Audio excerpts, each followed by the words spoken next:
Hi.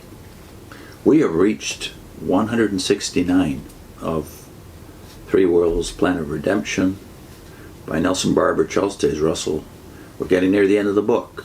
This subtitle is The Two-Horned Beast, based on Revelation 13, verse 11. I beheld another beast coming up out of the earth, and he had two horns like a lamb, and he spake as a dragon. I understand this represents the two Napoleonic dynasties, and that the beast of Revelation 13, having 7 heads and 10 horns, refers to papal Rome, and the image of the beast, verse 14, to papacy, as it has existed since its restoration in March 1800. Papacy has filled a large place in the world's history, and it has been the burden of prophecy to show its various characters.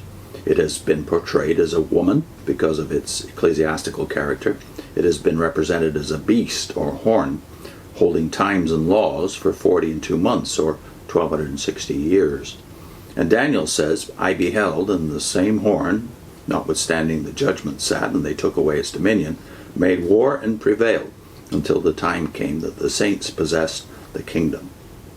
Hence, if not as the 40 and 2 month beast as Revelation 13:5, still it must exist in some character to the end of the times of the Gentiles, in other words, till 1914. As the representative of the Roman Empire for 1260 years, it held great power. But since its dominion was taken away in 1798, though making great pretensions, it has really been only an image of its former self. The first beast of Revelation 13 was the Roman Empire in the peculiar character it held as papal Rome. And while the papal government represented one of the 7 heads, in 1798 that head was wounded unto death, in verse 3. But shortly after, its deadly wound was healed, and papacy was restored, but in a new character. These are facts of the present century, which of course cannot be denied. As the beast which had the wound by the sword and did live again, verse 14, was the 40 and 2 month beast, that is, papal Rome in the character it filled for that period, that is 1260 years. So the image of the beast that had a wound by the sword and did live must be something similar to the old papal beast, and yet a something which lacks its vitality. And we can show that the restored papacy has filled that picture. The two-horned beast was to say to them that dwell upon the earth that they should make an image to the beast which had the wound by the sword and did live.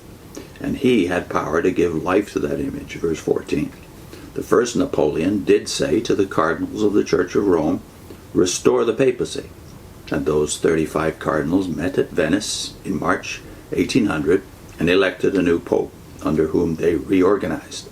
And the Napoleonic dynasty gave that image life, restored the papacy to Rome, and maintained it there, a mere image as a stroke of policy to appease the Catholic world. And the second horn, or second Napoleonic dynasty, also supported that image and gave it life by keeping his troops in Rome until about the time he himself fell at Sedan in September 1870. And when the two-horned beast could no longer give it life, the image fell and ceased to be a head or government of Rome. These are all facts of the present century. And now we will see if this image of the old 40 and 2 month beast has done what the prophecy declares he was to do. And if so, men may speculate and argue against this position, but they cannot overthrow facts. That he should both speak and cause that as many as would not worship the image of the beast should be killed. Verse 15. This and what follows in verses 16 and 17 is what the image was to do. Speaking, like all the rest, is a symbol. I beheld then because of the voice of the great words which the horn spake, Daniel 7:11. By turning to Daniel, the reader will find this speaking is after the Ancient of Days comes, after the judgment was set and the books were opened. And papacy has yet a great future during this coming time of trouble, and is to be the last to drink of the cup of at the Lord's hand.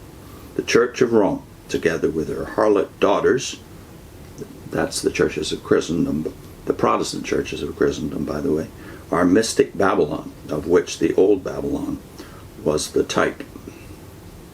Much more to be said by Barbour and Russell next time. But obviously all this has been scrapped by the Watchtower and all the other denominations of the time who made similar speculations. I'll put in a link to what Revelation 17 and 18 are really about, because there's really only 6 references to Revelation, or rather to Babylon in Revelation. It shouldn't be that hard to figure out what it's talking about, and it isn't if you just take the text seriously. So we did 3 videos, I think it is, so far on Babylon, and here's the first one. Babylon according to chapter 17 primarily.